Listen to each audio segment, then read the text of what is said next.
What's up, good people of Earth? Thank you very much for clicking this video.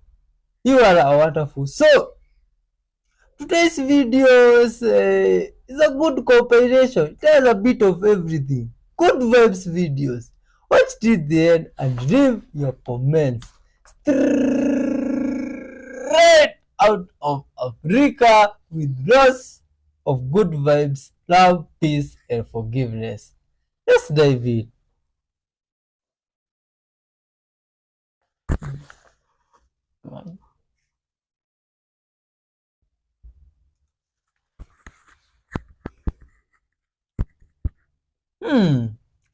This is the first video and it already looks like good vibes video. Oh wow! Now this is very interesting. You see, kids are so good. This is a well brought up kid. You see, sucking kids of other complexion that doesn't mind. Big up to the people that bring up their kids, showing them love. That's a good thing. See, this is a good guy here. You see, this is very interesting. He's just feeding the birds out of good vibes and the birds are happy. You see, guys, please share up. It's all we are all about. Love, peace, and forgiveness. And sometimes when you see videos here and you wonder what's the aim and it doesn't make sense to you, it's a good vibes video. We share videos that are good vibes and all types of video. You see, as long as there is humans that are spreading good vibes, we watch. Like now this guy here, I don't know what he's eating and it looks delicious. I see this and I see this wonderful human. Much love to him. Now this is very, very good. You see, he just came and he wants to give. Wow, this is very interesting, man. You see, now this is a good gesture. Share up unconditionally. So the last section of the ceiling of the Esna temple has been cleaned / restored, and the difference in the photos that I'm going to show you is quite literally insane. Over time, Egyptian temples have unfortunately gotten a lot of wear and tear simply from the older version of how to light these temples, and that is whenever using candlelight or torchlight. They essentially have gotten tons of soot that has stuck to the ceiling and the sides of the walls, but now recently these restoration projects have been done to start cleaning them. And I mean, look at the difference of the colors of this image. It is absolutely remarkable that this is what our modern technology can do to help preserve, and not even, this isn't retouching, this is just taking the soot off to reveal the colors that are on the ceilings and the walls. It's just absolutely gorgeous. You have got to hear this real medical case that is blowing doctors' minds, mine included. A woman who had recently died in a car accident had donated her body to science. Scientists were then studying her brain and had a groundbreaking discovery. They discovered that she had Y chromosomes in her brain. If you remember, Y chromosomes are exclusively found in males. Come to find out, these cells were from her male children, whose cells had been lodged in her brain since the pregnancy. They continued the study and found that 63% of women still had fetal tissue lodged in their brain. The oldest one was 94 years old. This is still being extensively studied, but may explain why women who have had more children also have a higher chance of developing dementia. Are these cells completely harmless? Do they contribute to dementia or some other disease process? The answer still remains a mystery. All I know is the saying, baby on the brain, has a whole new meaning. How toilet paper in my school is made.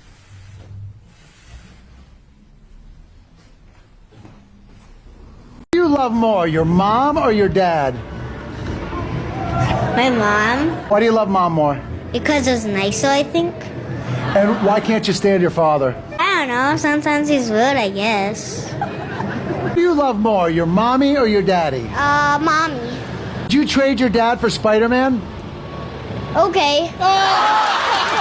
Okay, a zombie is going to come and eat one of your parents. Which parent do you want the zombie to eat? Dad or mom? You only have one life preserver to throw them. Okay. Who's going to get it? Mom. Can I ask you a question? Yes. Who do you love more, your mommy or your daddy? Mommy. Why? Daddy. Who do you love more, your mommy or your daddy? My mommy. Who do you love more, your mom or your dad? My dad. Your dad. Who do you love more, your mom or your dad? Boy. Imagine a piano is going to fall on one of them. Which one do you want the piano to fall on? Dad. Dad? You have no idea who someone is in the spirit. Our vessel, our human avatar, is what it is. It's an avatar. All it is a meat suit for our true essence, our consciousness, our soul to take over, to operate through this matrix. But your higher self is a completely different story. We all have different higher selves. We all come from different galactic lineages. And this is what I mean when I say you have no idea who someone is in the spirit. Don't ever underestimate anybody. I'm compelled to share this story today, even though this happened years ago. But I guess a lot of you have to hear this. So I live in New York, and if you live in New York, you know, or major cities like Los Angeles and stuff, there are a lot of drugged up, kind of mentally ill, homeless people, unfortunately. And they can be very dangerous, especially at night if you're taking the train or public transportation. So about 3 years ago, I was on public transportation. I was taking the train home, and there was this crazy homeless man who looked like he was about to kill somebody. Like there was 100% some kind of demonic attachment on him. I'm psychic, I can see it. And if you're psychic, you know demonic attachments usually look like a black aura on the top of their crown chakra. So that homeless man, who's probably drugged up, was walking down the train cart. He was trying to make eye contact with anybody that was willing because he was going to do something very dangerous. I could feel it.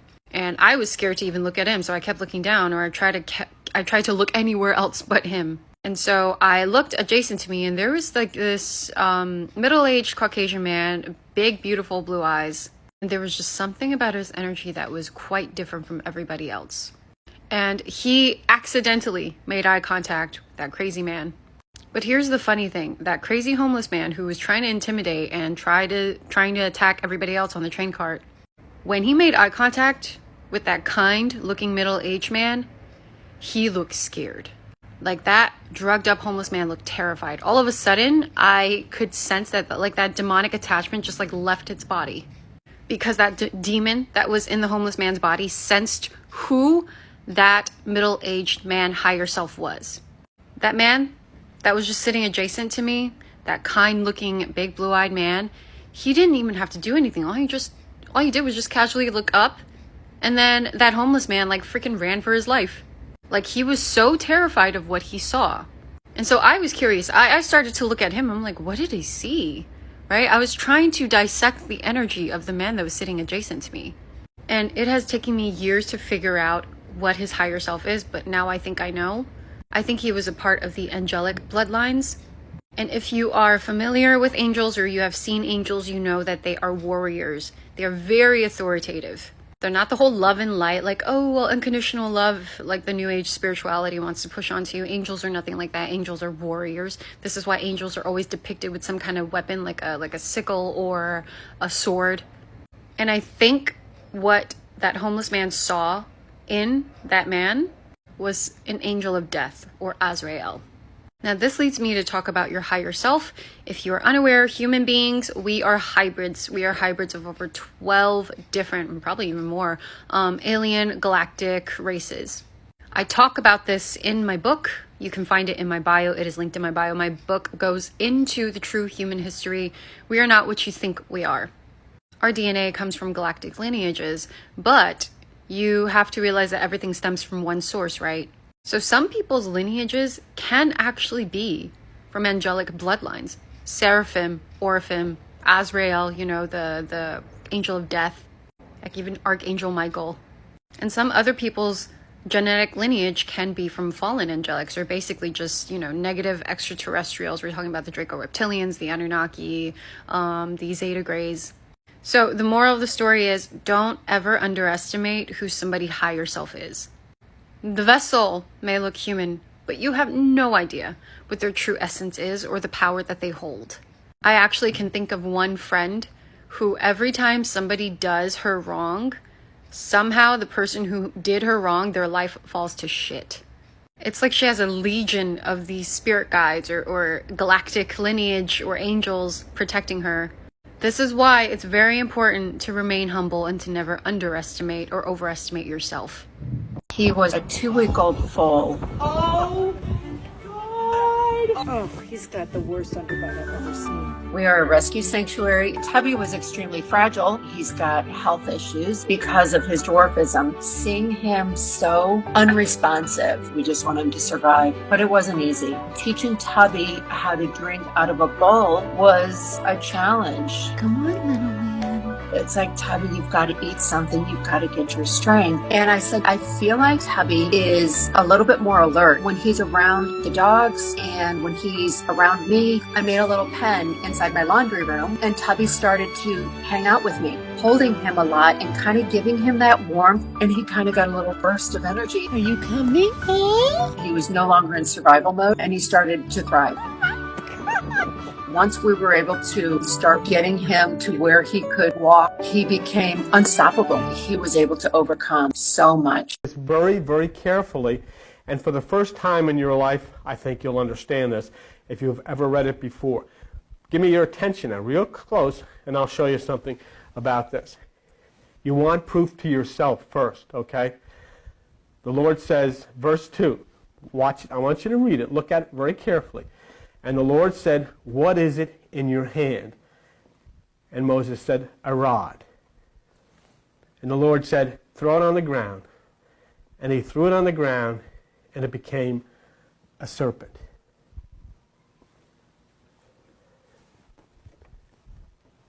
The rod is your spine. It represents the physical aspect of your nature, the flesh, the ego. What's being said there? When you will put it down, when you will relinquish control of the lower self, it will become Kundalini. It will become a serpent. And it will prove to you that I am. If you went years ago, you saw the movie Moses or whatever it was, the Red Sea, and they showed him throwing a rod on the ground and it became a snake. Huh? That's what we have always believed. This is extremely occult. The rod stands for that which is your foundation. It stands for that which is your authority. And the foundation of your physical being, the foundation of your being totally is that rod, that which is the spine.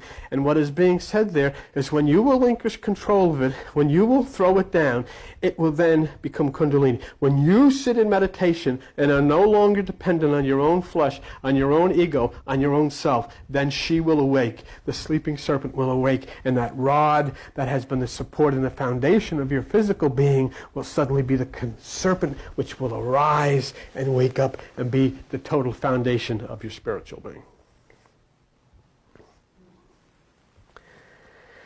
Now, look at Exodus 4:4. Okay? And the Lord said, put your hand and take it by the tail. And he put forth his hand and he caught it. And it became a rod in his hand. The energy of the Kundalini sleeping serpent starts from the point of the coccyx, which is the tailbone.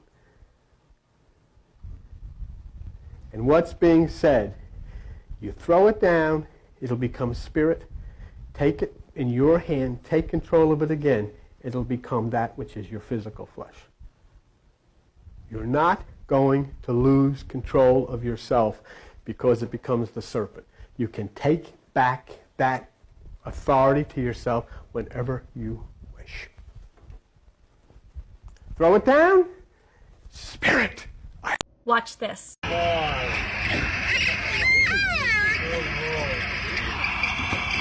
That's T65A2 Uxja. He is a wild male Biggs killer whale.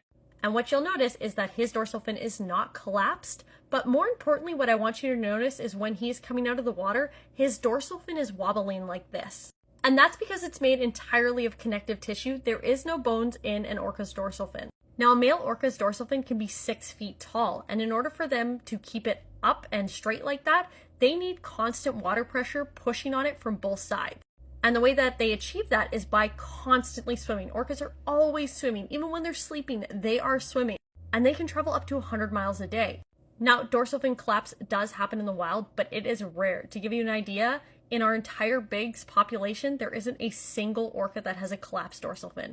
Now in captivity, it's the exact opposite. Collapsed dorsal fins on males is just expected.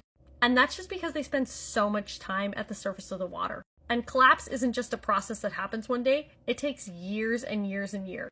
And once it's collapsed, that's it. It doesn't come back up. So hopefully that helps. Ah. Oh, that's very interesting. Didn't know. Wanted item on black market. Oh, what type of item is this? It looks like a pot or something like that. An ancient pot with a stand. What is this? Might it be holding the genie? What? It's like it's a magnet? How?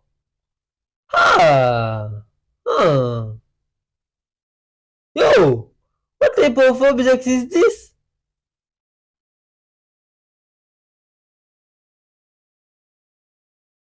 Oh, let's see. What? Yo, this device can also produce electricity. And it's a magnet. Magnetism and electricity. Yo, what type of device is this? This must have been built by a very intelligent person. Are you two a couple? Are you two a... Yeah. Yeah. Would you mind telling us the story of how you first met? We met on our way to Paris. We happened to travel the same day to Paris in the bus. In a bus? Yeah. What did you think of each other at first on the bus? Oh, I thought, oh, what special kind of people is sitting there, because he wears his original clothes from Nigeria, red hat and white clothes. How long ago is this? 1982. Okay, so 40 years in. Yes. What's your favorite thing about him? My favorite thing about him, his reliance, and he's friendly, and a lot of things. What's your favorite thing about her? Oh, lovely. Yeah. What else she want me? Such a lovely. What are you most excited for in the future? To stay together for as long as God Good health. wishes. In good health. In peace. Okay. In the country. To have peace in this world, where one country does not dominate one another. That is my wish of peace in justice. What are your names? Simone. Simone? Mike. You all are going to want to listen to this. What happens in a bank run? Let's start back with these people in the middle of the Great Depression. They were afraid their banks would go out of business and their money would vanish. So they'd run to withdraw it all first.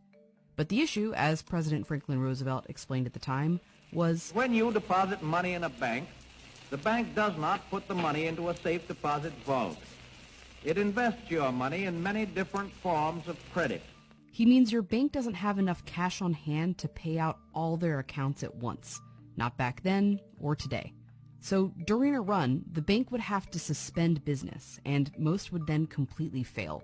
Thousands of them did, which just made other people panic about their money, so they'd run to their bank. And that's how a bank run on one bank can become contagious to other banks. So FDR signed the Banking Act of 1933, creating the Federal Deposit Insurance Corporation, the FDIC, to make people have faith their money was safe in a U.S. bank. It worked. Your government does not intend that the history of the past few years shall be repeated. FDIC, right? What if they don't have money on deposit for insurance? It's really important. I mean, it's a little bit conflicted, right? I mean, it's important that people understand they can be bailed in, but you don't want a huge run on the institution, but they have, I mean, they're going to be. People need to know, but I don't think you have much hope of reaching a public that doesn't have a professional need to know. I completely agree with that. I almost think you'd scare the public if you put this out. Like, why are they telling me this? Should I be concerned about my bank? Like, my insurance company doesn't tell me what they're doing with my assets. If they just assume they're going to pay my claim, right? I think you've got to think of the unintended consequences of taking a public that has more full faith and confidence in the banking system than maybe people in this room do. So there's a select crowd of people that are in the institutional side, And if they want to understand this, they're going to find a way to understand this. There's a bunch of law firms represented in this room. There's a bunch of people that charge them by the hour a lot of money to explain this all to them. And it's fine. I don't have a problem with that. And they all have huge staffs. But I would be careful about the unintended consequences of starting to blast too much of this out. And that video from the FDIC was actually released earlier this year after the Silicon Valley Bank collapse. Because if they don't have enough money in insurance and banks are over leveraged, what they're going to do is do what's called a bail-in, where the banks that are over leveraged and could be liquidated are closing their branches. And they could bail in on a customer's deposit. This is why it's very important to understand what's going on in the global economy and to hedge your bets, whether you're going to be getting into precious metals, gold, silver, possibly cryptocurrencies. But either way, be prepared. Y'all have a good one. Let's go! Oh, that was pretty interesting. Oh, and oh man, look at this elephant here. It's very intelligent and it wants to put on a cape. If I knew how to sew, I would sew it one big cape that would fit it well. In terms of code and just for the swag, much love to all people out there sharing love. You are loved and respected. You are very wonderful. See now these animals, they are intelligent. These animals really dazzle my mind. And I really admire and love how they live. Because zero pressure, they're just chilling, good vibes, love. And when we see humans, if they are good to interact with, they interact with those humans that are willing, that are sharing love. You see, share love to everything out there. Even the trees. If you have chickens or you're thinking about getting chickens, buckets are a great idea to use for your nesting boxes. I love the buckets because we've stuck them right on the wall. The hens really like them. We didn't put them up too high off of the floor, but we also added the lid and then cut an area. The hens seem to like that as well. You can leave the lid off, so then your bucket's just going to be open like this. If you're going to use buckets, I used to use these wood chips inside the nesting buckets, but what I've found is I really like these nesting pads. The hens like them. It helps keep the eggs cleaner, and the hens can't kick it out. With these wood chips, they were constantly kicking them out of the nesting boxes, so we added these nice nesting pads, and they work fabulous.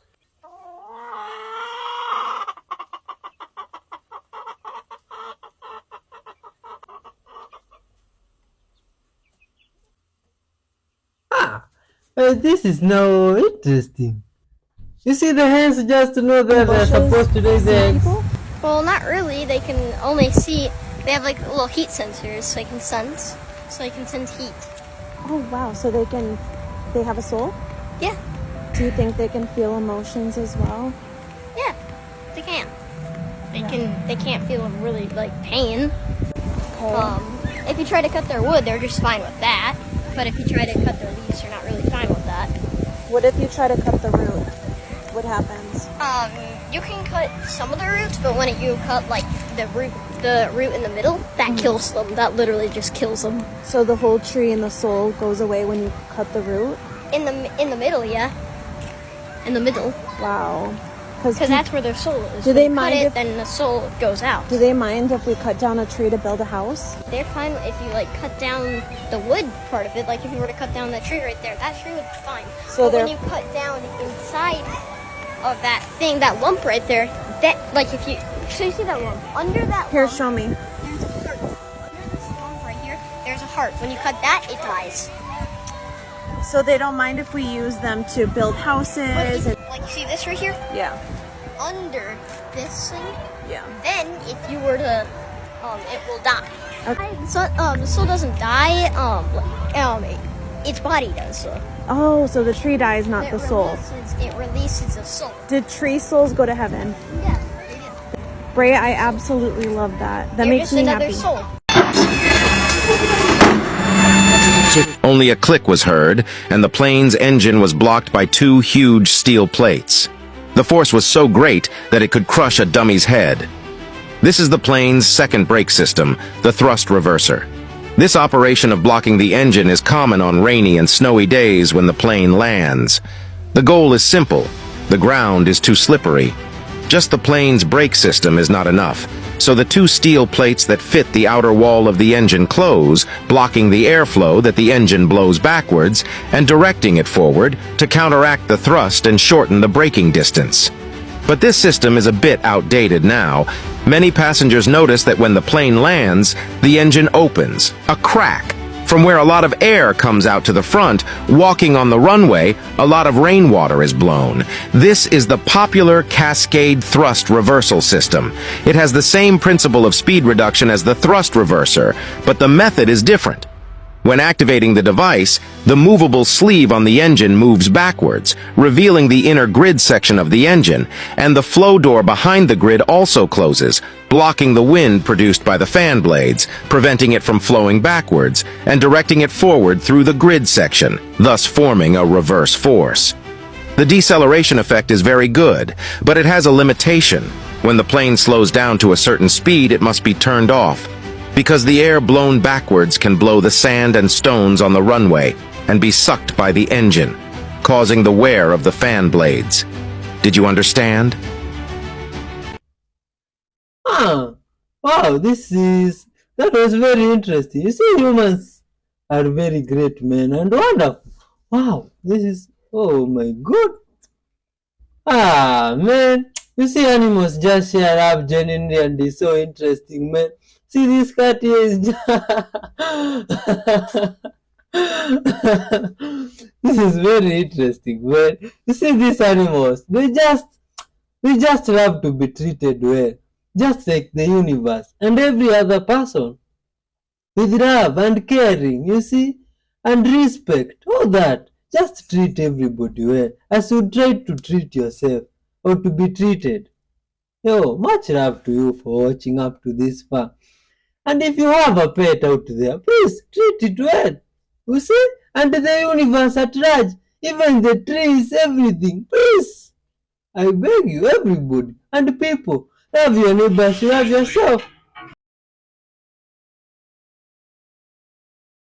My mom actually sent this to me, and I just thought it was so cute and easy. So we're gonna take our necklace off, bring your straps down without exposing yourself. We're gonna loop that necklace through, tuck the straps in a little bit, and just reattach it in the back. This is the front, and this is the back. I know it's the fall, but you can easily put a blazer over it and just elevate your look. Thanks, Mommy. This is a wig. You see them wearing it in court. Okay, this wig, this artificial wig, is not there as a substitute for your hair. It is there, and ask any religious person, it's there to hide your wicked thoughts or their wicked thoughts from our Creator. Because no man can stand judgment over another. So in order to do that, they put the wig on so God may not see their wicked thoughts. As absurd as it is, that's what they believe. That's why they would change words like creator to God, because God is not a creator. It's a creation of man. The word is creator, and this is creation. We live in creation, irrespective of whether that's of a principle of evolution or not. We're dealing with a creator and creation. So they put this on because they're about to play. And I know it looks comical, and ladies and gentlemen, it is comical. So why should you tolerate this? So if I'm wearing this, I'm essentially hiding my thoughts from my Creator for the ills that I'm going to do you. And sometimes when you don't see the judges wearing these things, you will find on top of where they are, there's a canopy. And that canopy acts as a way that the wig does. The clerks and the courts are run by the church on church lands, as Northampton County Court is. But it's not a county court, it's a business centre, pretending, and it's on church lands. When you go into court, what do they ask you to do? Take your cap off, your head. Anything that's on your head, they ask you to take it off or you can't come in. Yet they wear it. Isn't that called hypocrisy? Because they don't want you to hide your thoughts from the Creator. Do you see how in-depth, ladies and gentlemen, it's going and how hypocritical it's going? I can go on and on about this. Do you know what this ponytail is, ladies and gentlemen? Do you know what it is? It's what the male witches wear. What is it called? A warlock. What does warlock mean? It means warfare, warring, worship, worship. The continuation of the evidence with the words supports the bureaucracy and the mechanisms that they are using. I have shown you an opening into their world. It's up to you not to tolerate these things. It's an absurdity to think such a thing can happen. Now let me go on to the cape or the robe that they wear. Give me a few seconds to put it on. This, ladies and gentlemen, is the mourning robe. The mourning robe is to show respect for the dead. Because when they bring you into court, or when the governments write to you, or the county coroner has a record of you in all capitals, it means you're dead. And they call you as dead people.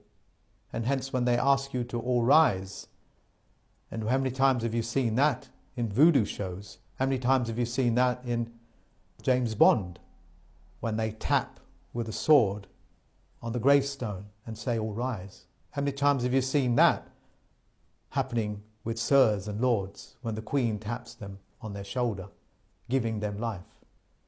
It's necromancy, ladies and gentlemen. Rituals of the dead. This